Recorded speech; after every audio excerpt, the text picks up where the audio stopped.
Bismillahirrahmanirrahim.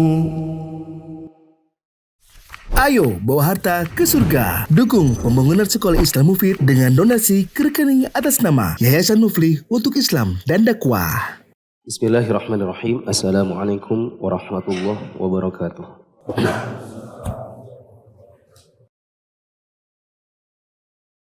Alhamdulillahirabbil alamin wassalatu wassalamu ala asyrafil anbiya'i wal mursalin wa ala alihi wa ashabihi ajmain. Jemaah yang dirahmati Allah, pada kesempatan malam hari ini kita akan kembali melanjutkan pembahasan buku Mulia dengan Manhaj Salaf. Kita masuk dalam karakteristik manhaj salaf yang keempat, bahwa manhaj salaf itu manhaj yang adil.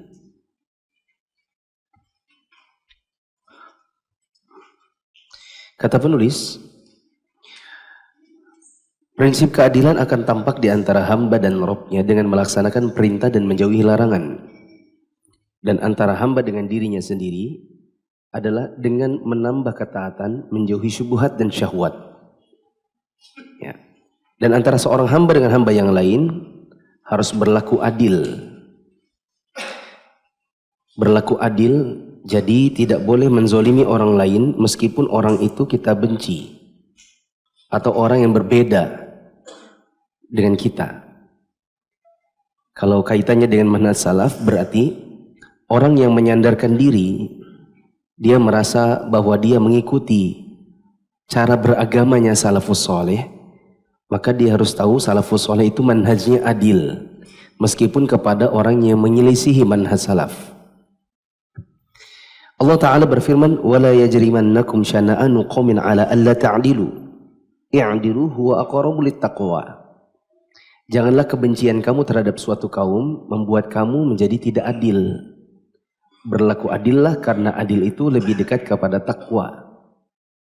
Kata Syekhul Islam Ibnu Taimiyah, ayat ini turun berkenaan dengan kebencian orang beriman kepada orang kafir.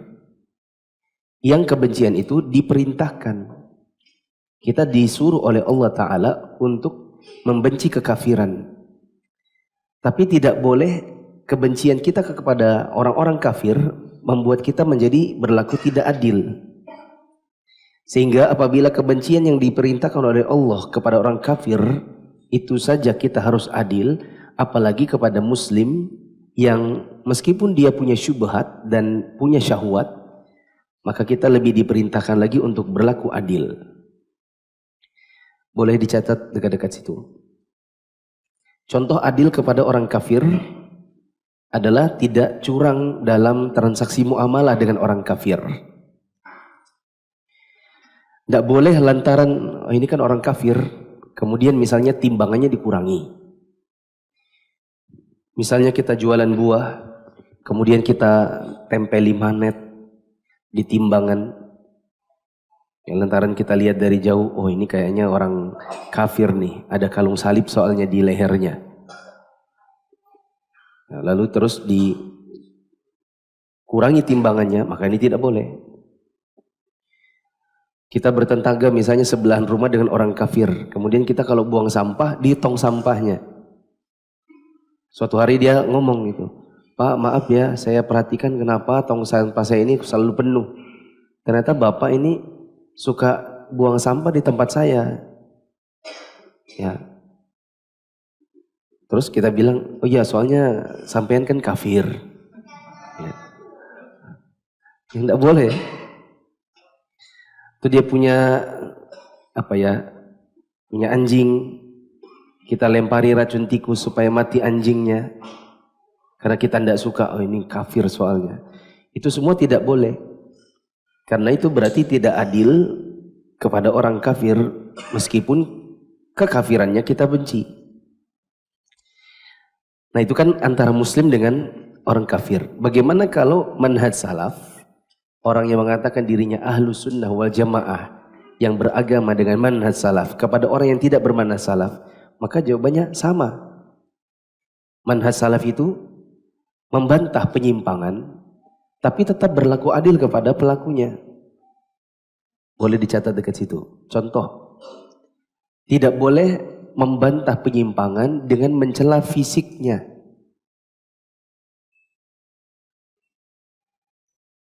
Mencela fisik tidak boleh, karena yang menciptakan ini siapa? Allah. Misal saja ada dai terkenal sering menyebarkan syubhat, anggap saja misalnya bibirnya sumbing. Yang dibantah adalah penyimpangannya, tidak boleh soal bibirnya. Dinamakan misalnya si Ustadz Sumbing, Ustadz Birsum. Telah berkata seorang Ustadz Birsum, ketika digali, kenapa kok kamu bilang Birsum? Ya soalnya bibirnya sumbing. Ini mencela fisik dan Allah yang menciptakannya, dan perlakuan tidak adil kepada orang yang menyimpang. Tidak boleh fisiknya, giginya boneng misalnya. Tidak boleh yang diomongin itu giginya. Hanya fokus pada penyimpangannya. Misalnya Ustadz ini mengajak orang menyembah kubur. Ataupun kalau dia nggak bilang, oh saya nggak menyembah kubur kok, saya nggak ngajak orang menyembah kubur. Tapi masalahnya minta rezeki kepada kuburan misalnya. Yang kita fokus pada kajian kita, pada ceramah-ceramah dan dakwah kita adalah membantah penyimpangan orang ngajak orang lain minta rezeki di kuburan. Adapun sekali lagi fisiknya tidak boleh. Contoh yang kedua, kepada orang yang bukan manhaj salaf, bentuk tidak adilnya, misalnya ganti-ganti namanya, diganti-ganti namanya dengan nama yang nanti konotasinya negatif, diganti-ganti namanya menjadi nama-nama yang konotasinya negatif. Meskipun saya belum pernah mendapati ada ustadz kita yang melakukan hal ini, dari sisi misalnya ya, yang pernah jadi korban itu Ustadz Abdul Hakim bin Amir Abdad. Ustadz Abdul Hakim, hafizahullah, salah satu ustadz bermanhaj salaf senior di Indonesia. Abdadnya itu diganti orang dengan nama Bodat. Yang ganti salah satu mantan anggota MUI. Juga pembesar dakwah di Indonesia ini. Bodat itu artinya apa ya? Monyet kah? Monyet. Dengan bahasa apa itu? Ya, pokoknya dia bilang, ini Abdul Hakim bin Amir Bodat. Apakah seandainya Ustadz Abdul Hakim ini membawa kesesatan, apakah kesesatannya jadi hilang ketika diganti namanya dari Abdad jadi Bodat? Enggak. Tadi Ustadz Birsum, dia punya nama misalnya saja namanya misalnya Abdul Razak, ya. Terus tiba-tiba diganti jadi Ustadz Birsum. Maka ini bukan sebuah keadilan kepada orang-orang yang menyimpang. Yang fokus kita bahas penyimpangannya saja. Yang ketiga, disasar urusan pribadinya. Misalnya dia kawin 3 kali dan selalu bercerai. Itunya tidak usah diurusi. Cukup penyimpangannya saja. Adapun dia mau kawin habis itu cerai, lalu kawin lagi, cerai lagi, lalu kawin lagi. Atau misalnya mantan istrinya diwawancarai di media, di infotainment, kemudian dijelek-jelekkan mantan suaminya sang dai ini, itu tidak usah dan tidak boleh dijadikan sebagai bahan untuk kita mendakwakan orang tentang penyimpangannya. Contoh yang berapa ya? Keempat adalah menyebarkan aibnya, meskipun betul tidak boleh dijadikan bahan dakwah. Misalnya anggap saja dia dulu pernah melakukan pelecehan seksual, tapi itu sudah 20 tahun yang lalu. Terus dia sudah bertaubat. Belakangan dia jadi terkenal. Dia sudah tutupi aibnya, orang-orang gak ada yang tahu. Kecuali mungkin gurunya, mudir pesantrennya. Ketika akhirnya tersebar lagi, maka tidak boleh kita jadikan sebagai bahan. Ya. Dulu ada salah seorang dai yang senang sekali membicarakan manhaj salaf dalam konteks negatif, dan diketahui bahwa dia masa-masa mondok dulu pernah melakukan hubungan homoseksual. Ya. Tapi itu mungkin sudah 20-30 tahun yang lalu. Paling tidak 10-15 tahun yang lalu. Sekarang setelah mungkin dia bertaubat dan kita serahkan urusannya kepada Allah Ta'ala, kemudian sebagian teman-temannya yang di pondok dulu tahu, maka yang seperti itu tidak boleh disebar-sebarkan. Setiap dari kita punya aib. Setiap dari kita itu menyimpan masa lalu. Maka kalau sekarang yang bersangkutan menyebarkan syubhat misalnya, mengajak kaum muslimin masuk ke dalam kesesatan, maka aib yang belasan tahun, 20 tahun yang lalu tidak boleh diungkit-ungkit.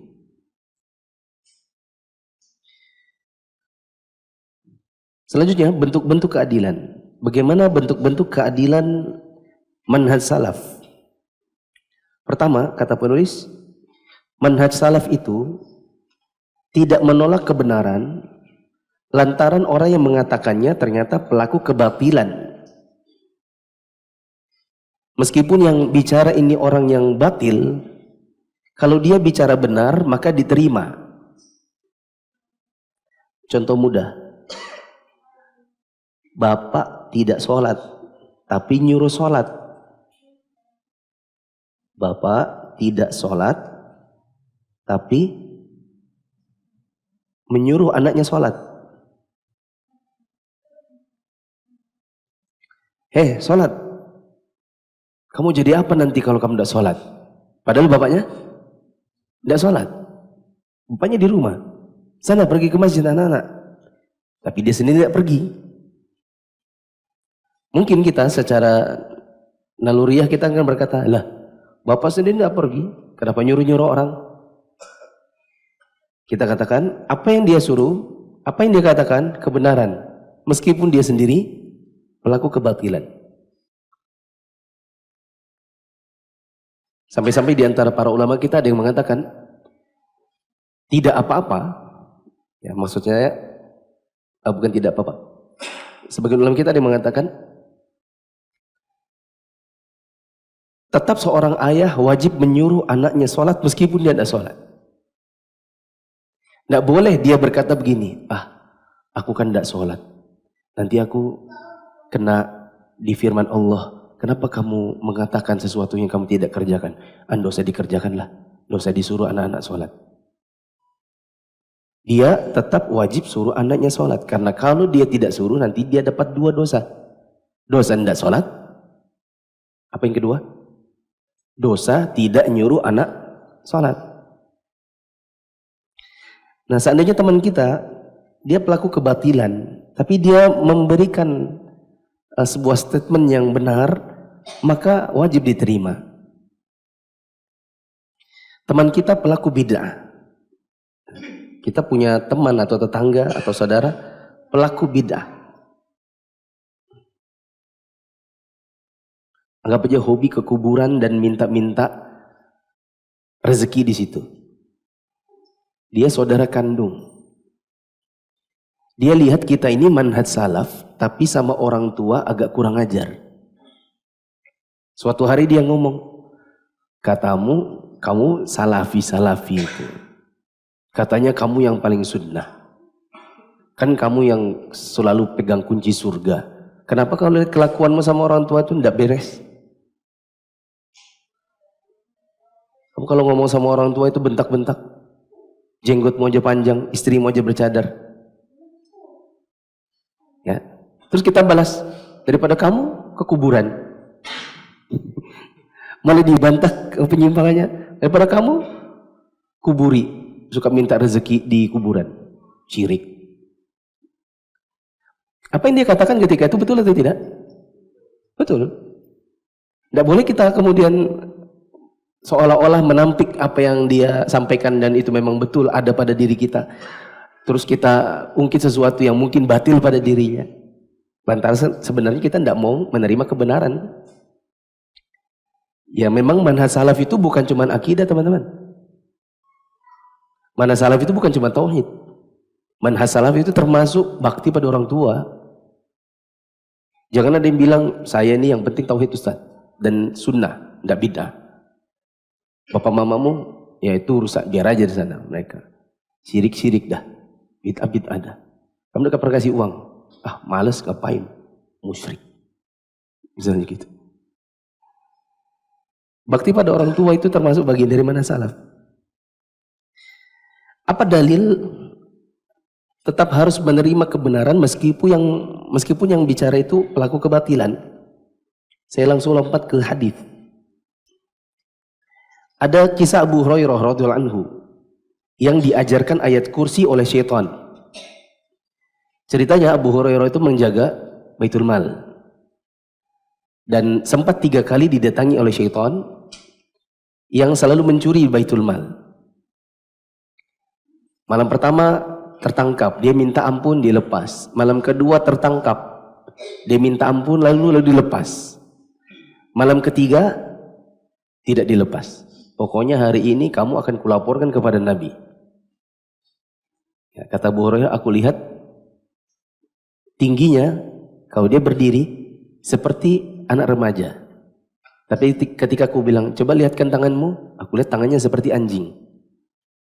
Dan dia bilang, di kalangan jin, itu tidak ada yang lebih kuat daripada diriku. Maka Abu Hurairah bilang, pokoknya kamu kulaporkan sama Nabi. Maka diajak negosiasilah Abu Hurairah oleh si setan. Setan itu bilang, lepaskan saya, dan sebagai imbalannya saya akan ajarkan kamu satu ayat yang kalau kamu baca, maka setan-setan akan lari darimu. Ya. Akhirnya diterima negosiasi ini, Abu Hurairah karena butuh ilmu, maka dia tanya, sudah, kamu dilepaskan. Tapi apa ayatnya? Maka dijawab apa?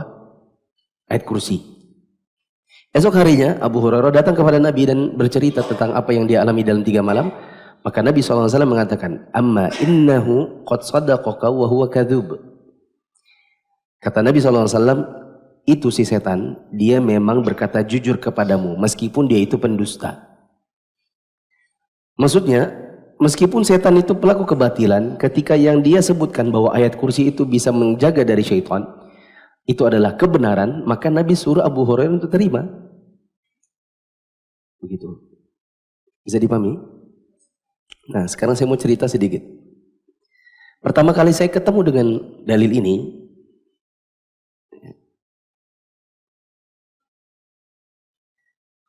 saya pertama kali ketemu hadis ini waktu baca buku kecil judulnya Al-Firqatun Najiyah, karya Syekh Muhammad bin Jamil Zainu yang dulu pernah saya tamatkan di Namirah tahun 2015. Judulnya Jangan Menolak Kebenaran, judul bab itu, dan cerita ini yang dibawakan.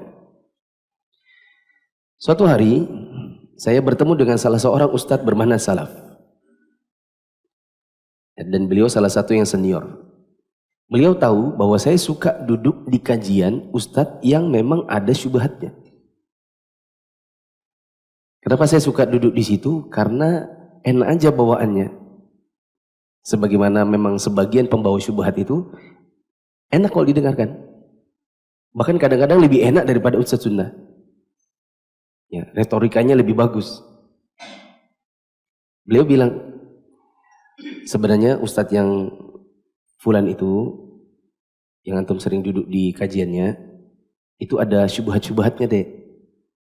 Nah, cuman kan antum ini masih baru belajar, belum bisa beda-bedakan gitu, mana dalil, mana dalih, mana kebenaran, mana pembenaran. Antum kan belum bisa bedakan gitu. Kalau saran saya sih, antum mendingan duduk di kajian yang nggak usah campur-campur, daripada nanti kena syubhat. Terus saya bantah kata-kata ustadz itu dengan ini. Tapi ustadz, bukankah ada ceritanya Abu Hurairah, kita harus menerima kebenaran dari siapapun? Maka ustadz itu bilang, ya sambil sedikit tertawa tapi kecut, ya. Karena beliau maksudnya mau lurusin saya, tapi kok saya malah bantah. Ya, tapi beliau punya tanggung jawab untuk meluruskan saya, maka beliau bilang gini, antum harus biasa bedakan antara menerima kebenaran dengan menimba ilmu. Itu dua hal yang beda. Menerima kebenaran itu dari siapapun, meskipun dari setan, berdasarkan hadis itu. Tapi menimba ilmu itu harus pakai filter. Antum harus pilih-pilih siapa yang jadi guru antum. Itu dua hal yang beda. Nerima kebenaran itu bisa jadi terjadi insidental.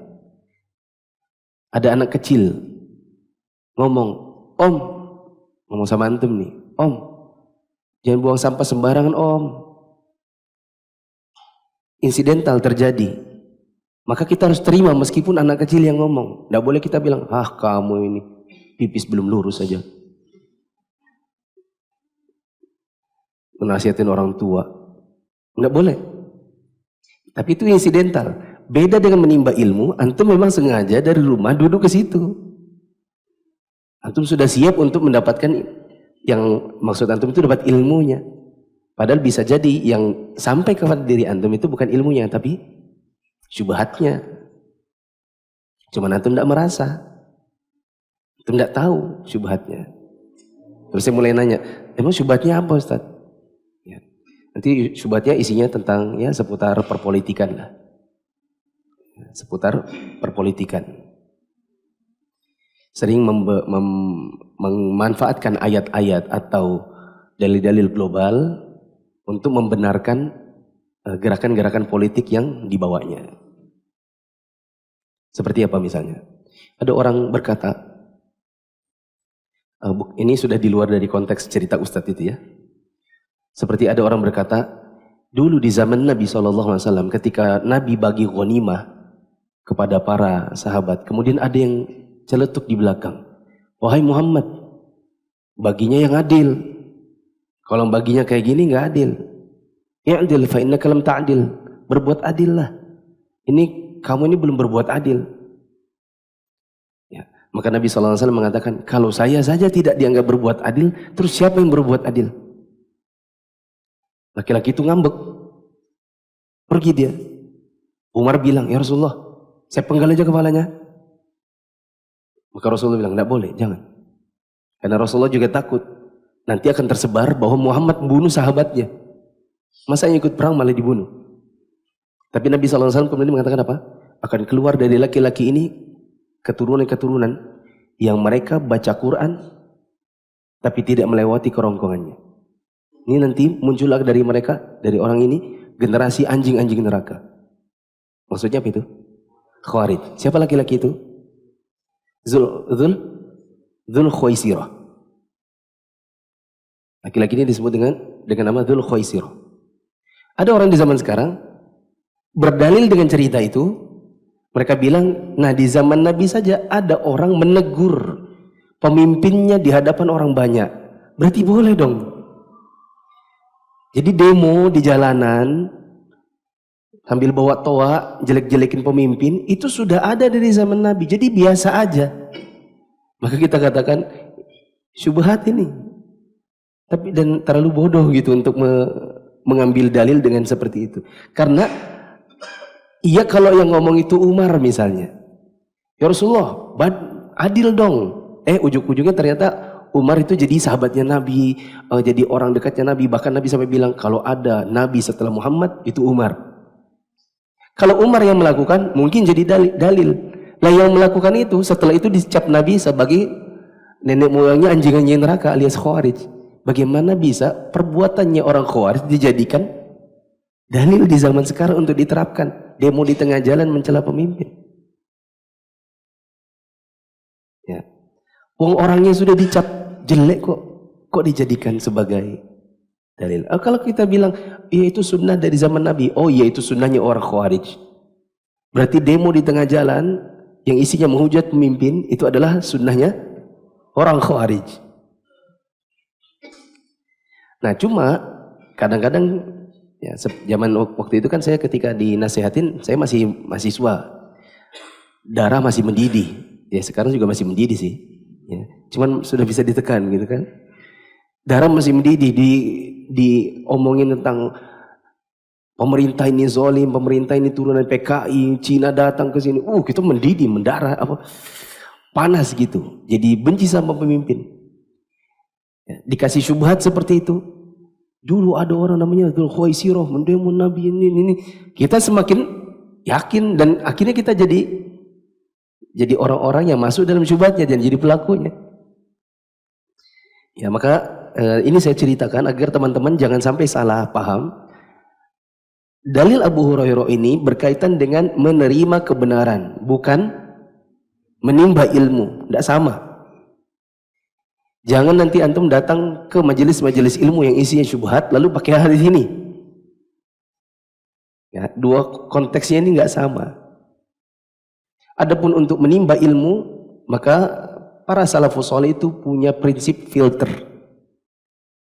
Mereka memfilter siapa guru-guru yang akan mereka ambil ilmunya. Tidak semuanya mereka ambil. Ya. Kata Ibnu Sirin, ya, inna hadzal ilma din, fanzuru amman ta'khuduna dinakum. Ilmu yang kalian timba itu nanti akan mencerminkan agama kalian. Maka lihat-lihat, difilter siapa yang kalian ambil ilmunya. Tidak semua ustadz jadi ustadz terus diambil ilmunya. Dan berkata, ambil aja baiknya, buang buruknya. Kalimat-kalimat seperti ini sudah sejak lama saya bantah. Ada sebagian dai yang berkata, Ustadz Firanda bagus, ambil ilmunya. Kalau ada kurangnya, buang buruknya. Ustadz Syafiq itu juga bagus, ambil baiknya, buang buruknya. Nanti setelah itu disandingkan dengan nama-nama yang banyak syubhatnya. Fulan itu juga bagus, ambil baiknya, buang buruknya. Padahal itu banyak syubhatnya. Lalu mau digeneralisir, jadi dimulai dengan Ustadz Firanda, Ustadz Syafiq, yang mungkin kita memang mau ambil ilmunya. Setelah itu diikuti dengan nama-nama yang banyak syubhatnya, untuk akhirnya kabur. Siapa yang benar, siapa yang salah, mana-mana salaf, mana bukan. Jadi kabur, jadi nggak jelas buat orang awam. Lalu diakhiri dengan slogan, ambil baiknya, buang buruknya. Maka kita jawab, kalau antum duduk dan antum bisa ambil baiknya, buang buruknya, berarti antum lebih pintar dari ustadznya. Karena antum punya kemampuan mengambil baiknya dan membuang buruknya, ustadznya tidak bisa memfilter itu kapan baik, kapan buruk. Ada 10 ustadz, antum ternyata lebih pintar dari semua ustadz-ustadz itu. Karena semua kebaikannya antum bisa ambil dan semua keburukannya antum bisa tolak. Begitu dong jadinya.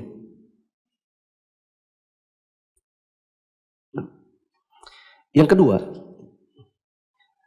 kebenaran yang ada pada orang yang menyelisihi tidak diingkari meskipun tabiatnya jelek. Ini kurang lebih sama seperti yang pertama. Kalau ada kebenaran pada orang yang menyelisihi manhaj salaf, itu tidak boleh diingkari. Meskipun dia punya kelakuan jelek. Tadi kita contohkan dengan mudah, tidak boleh mengingkari bapak yang nyuruh sholat, lalu tidak mau sholat lantaran bapaknya tidak sholat. Alah bapak tidak sholat juga, ngapain nyuruh sholat? Tidak mau aku sholat. Itu contoh mudahnya. Imam Az-Zahabi rahimahullah berkata tentang biografi Yusuf bin Adam, termasuk syekh pengikut sunnah. Dia adalah orang yang menyuruh kepada hal yang ma'ruf dan menyuruh kepada athar, cuma tabiatnya jelek. Tabiatnya jelek. Saya kasih mungkin contoh gitu ya. Contoh atau apalah, kaidah lah ya. Semua orang, semua ustadz, semua ulama pasti punya sisi negatif dan tabiat jelek. Semua orang, semua ustadz, semua ulama di zaman sekarang pasti punya sisi jelek, sisi negatif dan tabiat yang kurang bagus.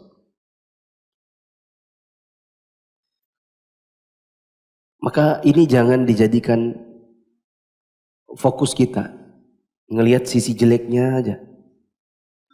Karena ya, terutama dari kalangan dai-dai bermanhaj salaf, tentu dari sisi ilmu lebih banyak positifnya ketimbang sisi negatifnya. Setiap dari ustadz kita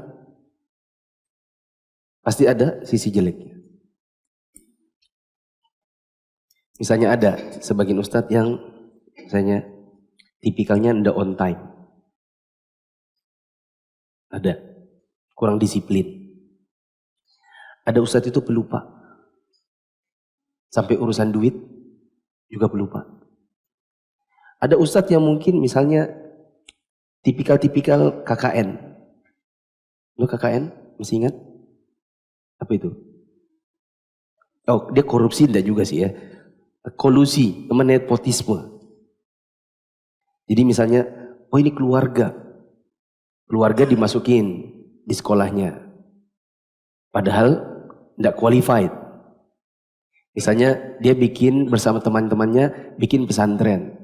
Pesantrennya punya standar masuk. Masuk SMP harus 6 juz. Masuk SMA harus 15 juz. Ya. Mentang-mentang dia mudir, kemudian masuk, yang mendaftar ini adalah keluarganya, di bawah dari standarnya dimasukinnya. Ya. Pasti ada sisi-sisi negatif. Maka kalau dia punya suatu sisi kebenaran, tidak boleh ini kejelekan ini, nggak on time, pelupa, KKN, ini kemudian dijadikan bahan untuk menolak kebenaran yang ada pada dirinya. Yang ketiga, bentuk-bentuk keadilan mana salaf. Tanda orang yang berakal sehat dan ikhlas adalah mengharapkan kebenaran berada pada pihak yang menyelisihinya. Coba kita baca maksudnya apa? Kesalahan orang yang menyelisihi tidak boleh menyebabkan berlaku zalim kepadanya dan menyia-nyiakan haknya. Ibnu Taimiyah rahimahullah menjelaskan bahwa kejahatan orang kafir, orang murtad dan khawarij lebih besar daripada kejahatan orang-orang zalim. Adapun jika mereka khawarij dan yang selainnya tidak menzalimi kaum muslimin, maka kaum muslimin tidak boleh menzalimi mereka kecuali menurut batas-batas syariat yang diperbolehkan. Pernyataan beliau ini tidak mencegah diwajibkannya menjelaskan kerusakan yang ada pada kitab-kitab Ahlul Bid'ah. Al-Qurrafi atau Al-Qarrafi berkata, kerusakan-kerusakan itu harus diperingatkan sebisa mungkin. Dengan syarat tidak melewati batas kejujuran padanya. Tidak boleh membuat kedustaan kepada pelakunya dengan menuduhnya berbuat keji selama ia tidak melakukannya. Bahkan cukup dengan memperingatkan apa yang menyelisih pada diri mereka. Tidak boleh dikatakan kepada seorang ahli bid'ah dibilang peminum khamar, ya, si pezina dan lain-lain, padahal itu tidak ada pada dirinya. Beliau juga berkata, berbicara tentang seorang harus dengan ilmu dan keadilan, bukan dengan kejahilan dan kezaliman. Cuman setahu saya, ustadz-ustadz kita, insya Allah secara umum, saya tidak menafikan adanya oknum, tapi secara umum ustadz-ustadz kita tidak masuk dalam tipikal-tipikal yang kalau membantah kebid'ahan, membantah penyimpangan itu yang disasar adalah personnya. Yang dikuliti itu kehidupan pribadinya. Saya kalau ndak ada undang-undang ITE, saya mau kasih contoh dengan nama begitu. Ya. Sedangkan yang lain sebaliknya. Kalau kepada orang-orang bermana salaf atau orang-orang salafi, maka mereka tidak adil dengan menyebutkan tuduhan-tuduhan yang tidak ada pada diri mereka. Coba kita sebut nama satu ya. Sudah siap mendengar ya?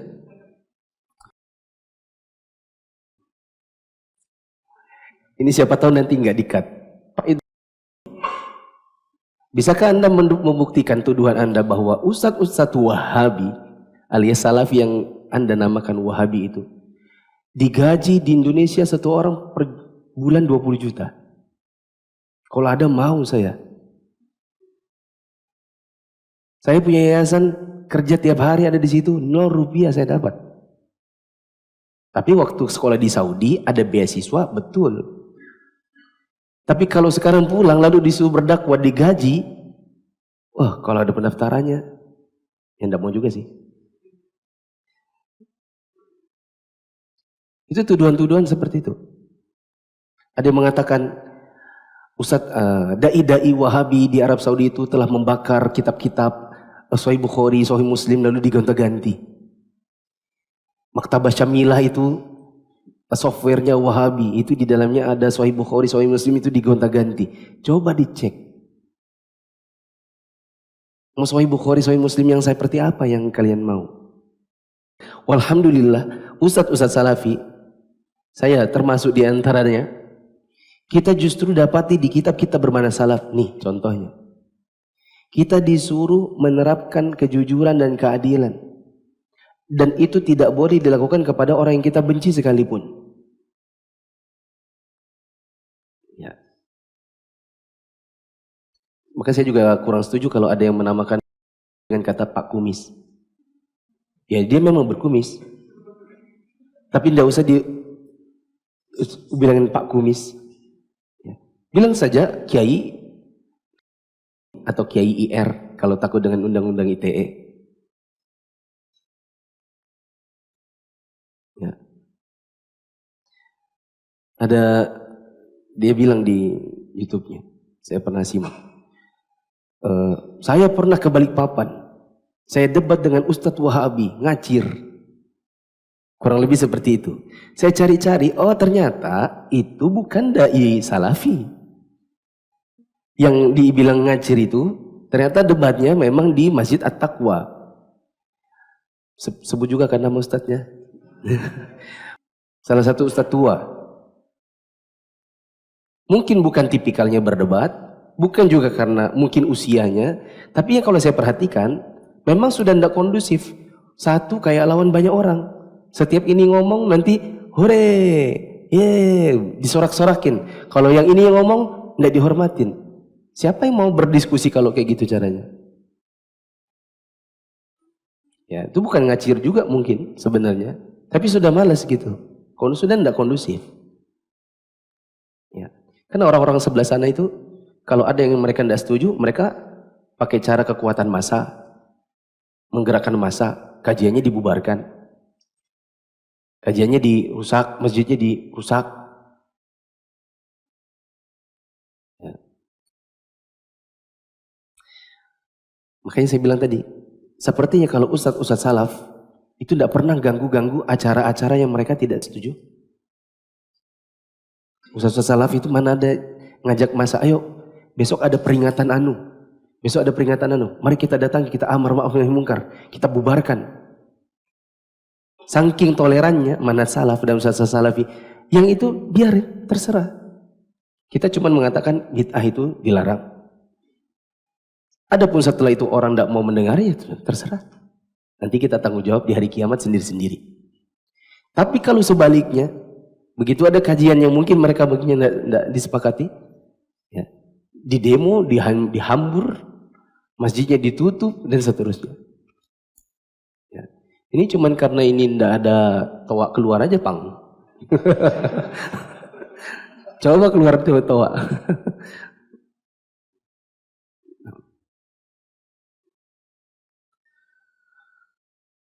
Jadi kalau Ustadz Salaf itu enggak ya, menggerakkan massa untuk apa yang mereka tidak suka lalu kemudian dihancurkan. Tidak seperti itu. Tapi kalau sebaliknya, terlalu banyak buktinya. Kalau sebaiknya, terlalu banyak buktinya. Katanya, Ustadz Wahabi itu suka mencomot masjid orang. Yang ngomong. Dan bukan cuma ramah orangnya, satu dari sekian banyak. Yang suka nuduh-nuduh, Salafi suka merebut dan mengambil masjid orang. Mana buktinya? Sebutkan satu.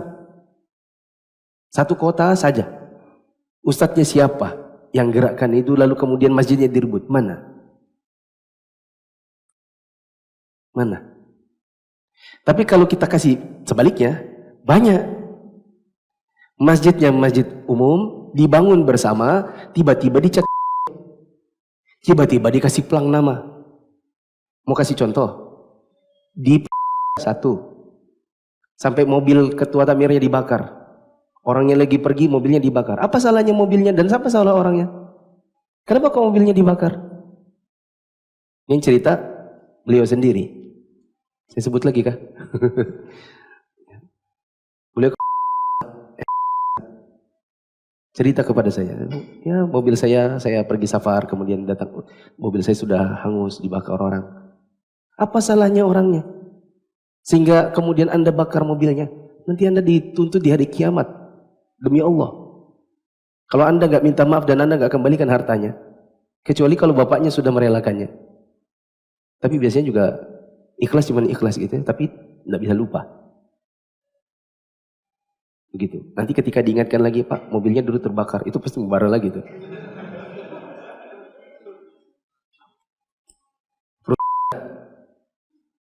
Dibangun bersama, tiba-tiba nanti jadi masjid mereka.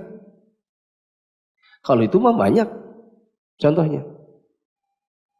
Ada pun yang kemudian misalnya, kok sekarang jadi salafi semua? Saya tidak nafikan, memang ada. Dimulai dari orang-orang awam.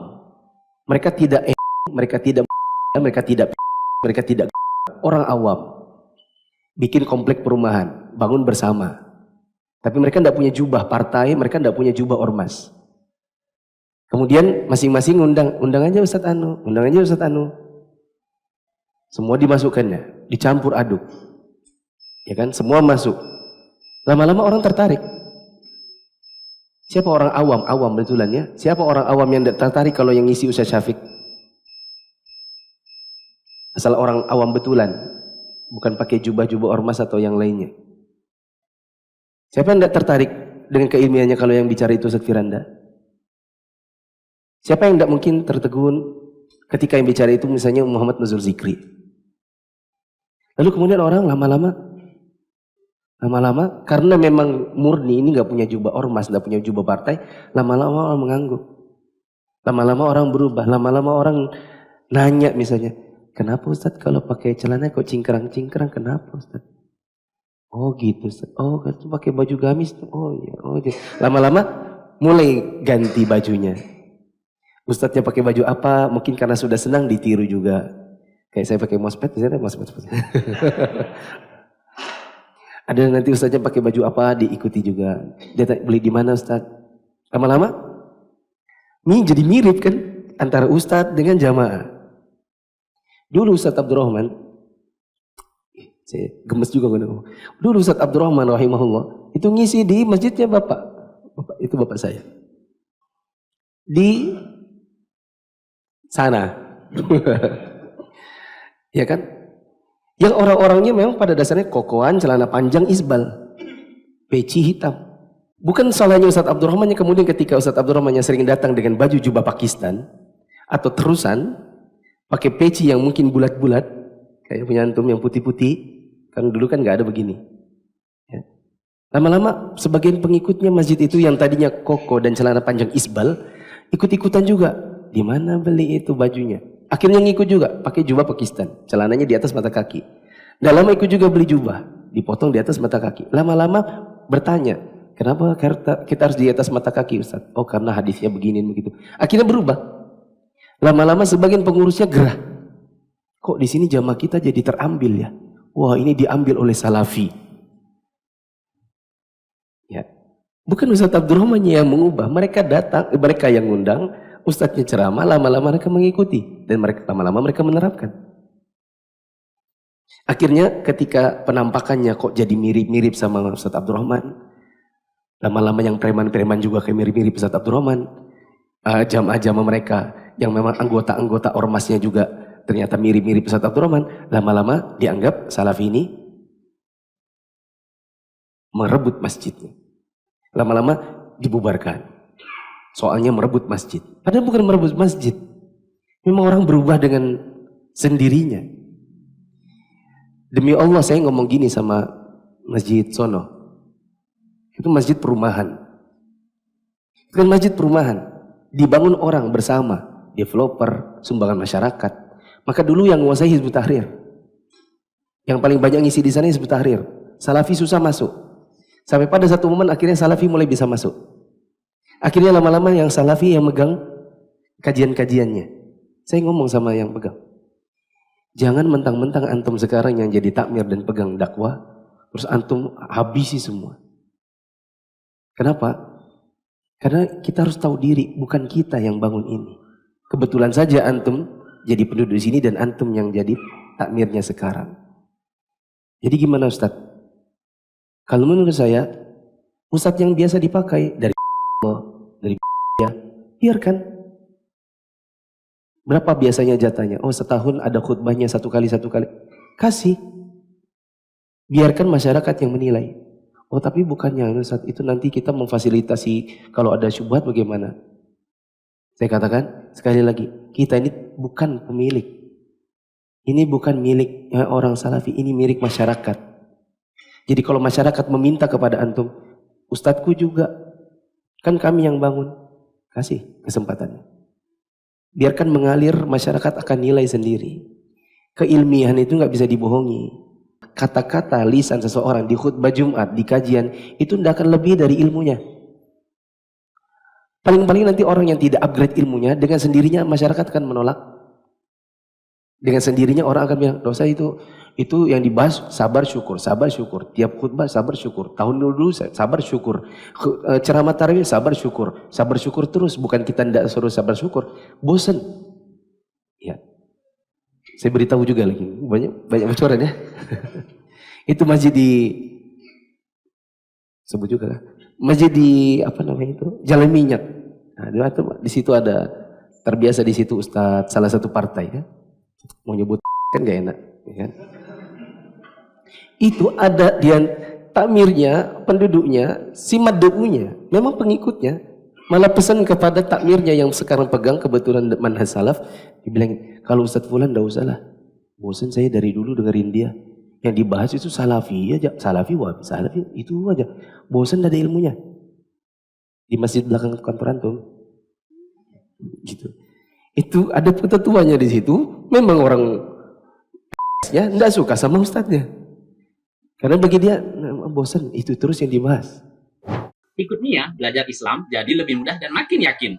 Kita belajar dari yang paling dasar, yang paling utama, dan yang paling kita butuhkan. Mufid Islamic Academy atau MIA adalah sebuah program pembelajaran Islam melalui pembahasan kitab-kitab para ulama yang dibahas secara terstruktur dan berjenjang. Untuk informasi lebih lanjut tentang pendaftaran, teman-teman bisa mengakses di media sosial Mufid TV Official, baik yang ada di Telegram, YouTube, Instagram, maupun di Facebook.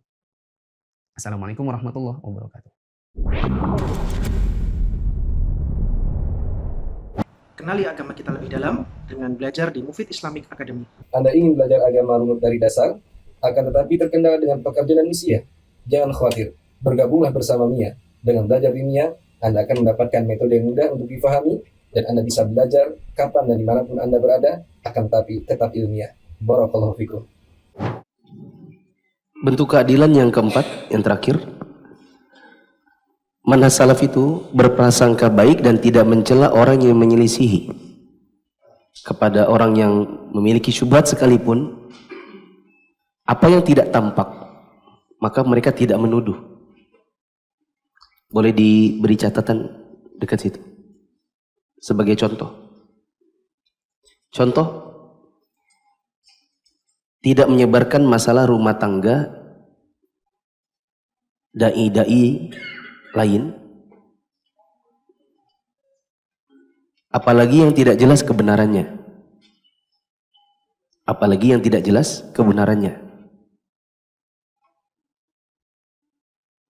Misalnya ada sebagian dai yang mereka punya syubhat dan sering mengajak kepada kebid'ahan. Misalnya dia terkenal karena dia sering masuk TV, kemudian dia tiba-tiba bercerai. Dan biasanya kalau diwawancari oleh wartawan, kadang-kadang tersebutlah apa-apa yang mungkin jelek dari pasangan. Maka manhaj salaf mengajarkan kepada pengikutnya untuk yang seperti itu tidak usah diurusi. Ya. Dulu ada seorang dai, salah satu yang paling top di Indonesia. Tiba-tiba ada muncul seorang perempuan mengaku dia adalah istri apanya lah. Ya. Yang ngurusin seperti itu nanti adalah infotainment. Adapun salafin tidak boleh, tidak ada urusan, karena itu urusan pribadi orang. Contoh yang lain, tidak mengulik niat-niat sebagian dai. Misalnya dulu juga pernah ada ustadz yang sering tampil di TV, kemudian mau pergi ke sebuah kota, kemudian konon dia menerapkan tarif besar, lalu kemudian jadi masalah sama panitianya, akhirnya tersebar di infotainment orang yang sempat ada ikhwan yang nulis gitu ya, maklum dai bukan manhaj salaf, karena kalau dai salafi ndak ada tarifnya ya. Sedangkan yang bukan salafi itu memang begitu, orang-orang yang mengejar dunia. Kalimat-kalimat seperti itu ndak boleh kita sebut-sebut, karena kan itu urusan hati. Urusan hati, urusan orang yang tersembunyi antara Allah dan dia saja. Pernah dengar kisah Usama bin Zaid, sahabat Nabi? Di medan peperangan ada orang yang sudah sedikit lagi ditebas kepalanya. Orang itu mengucapkan la ilaha illallah. Dia bilang, ini paling la ilaha illallah karena supaya tidak mati aja. Ditebas beneran. Sampai di telinganya Nabi marahi berulang kali. Apa kamu sudah belah dadanya? Apa kamu sudah belah dadanya? Diulang-ulang sama Nabi sampai jadi menyesal dia melakukan itu, terngiang-ngiang di telinga, sakit di dada, karena dimarahi Nabi. Karena Nabi maunya orang ini kan zahirnya adalah Muslim, karena dia sudah mengucapkan la ilaha illallah, harusnya tidak boleh ditebas kepalanya. Itu menunjukkan kepada kita untuk urusan dalam hati itu biarkan saja sang dai. Dia mau pasang tarif kah, dia mau pasang apakah, mau 1 jam 70 juta, urusannya orang ya. Kata penulis, syariat mewajibkan kita untuk berpegang apa yang nampak ya. Adapun yang tidak nampak, maka kita tidak disuruh oleh Allah untuk menggalinya. Inilah manhaj salaf yang adil dan benar. Allah Subhanahu wa taala mengatakan, ya ayyuhalladzina amanu jtanibu katsiran minadh-dhann inna ba'dadh-dhanni itsm. Wahai orang beriman, jauhilah dari kalian prasangka, sesungguhnya sebagian dari prasangka itu isinya dosa. Maka kita sebagai seorang muslim, terlebih lagi mengatakan diri bermanhaj salaf, mengikuti kajian sunnah, kajian salaf, maka kepada orang yang berbeda dengan kita dari sisi manhaj ya, maka tidak boleh bagi kita untuk berlaku tidak adil seperti yang saya sebut-sebut tadi, seperti mengejek fisiknya, mengganti namanya dengan nama-nama yang jelek, menyasar ke urusan pribadinya, membongkar aibnya ya, kemudian menyebarkan masalah tentang dirinya yang tidak jelas kebenarannya. Wallahu a'lam. Satu lagi, di sini saya lanjur contoh. Ini khusus lagi buat kita, terutama lagi yang sudah lama ngaji. Termasuk keadilan bagi orang yang bermanhaj salaf adalah kalau teman menasehati, maka diterima meskipun dia baru ngaji. Sebagian orang karena merasa dia lama ngaji, maka dia merasa dia lebih hebat dan tidak bisa dinasihati. Lantaran yang menasihati ini paling ilmunya tidak seberapa karena baru ngaji. Ya. Wallahu a'lam bishawab. Ini ada pertanyaan. Ana dan istri ada usaha jualan karpet sajadah. Setiap Ramadan dan Lebaran ada pesanan hampers hadiah. Di bulan Desember ini ada pelanggan juga minta hampers buat Natalan. Apakah boleh? Ini kan dia jualannya karpet dan sajadah kan? Ya kan, dia jualan sajadah ya. Dia minta untuk dibuatkan hampers buat Natalan. Bolehkah? Menurut saya boleh. Kalau memang isinya sajadah, tapi nanti di luar dituliskan semoga cepat masuk Islam. Nah gitu aja.